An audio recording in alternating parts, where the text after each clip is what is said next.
If you're experiencing Matchmaking Error 2025 in Cyberpunk 2077, follow these steps to troubleshoot and resolve the issue. This guide will help you get back into the game smoothly. Step 1. Check server status. Visit the official Cyberpunk 2077 website or social media channels to check if there are any ongoing server issues. Sometimes, the problem may be on the game's end rather than your setup. Step 2. Restart your game. Close Cyberpunk 2077 completely and restart it. This can refresh your connection to the servers and may resolve temporary glitches causing the matchmaking error. Step 3. Verify game files. If you're playing on PC, use your game launcher Steam, GOG, or Epic Games to verify the integrity of the game files. This process will check for any corrupted files and replace them. Step 4. Check your internet connection. Ensure your internet connection is stable. You can do this by running a speed test or trying to connect to other online services.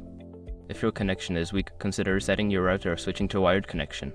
Step 5. Update your game. Make sure that Cyberpunk 2077 is updated to the latest version.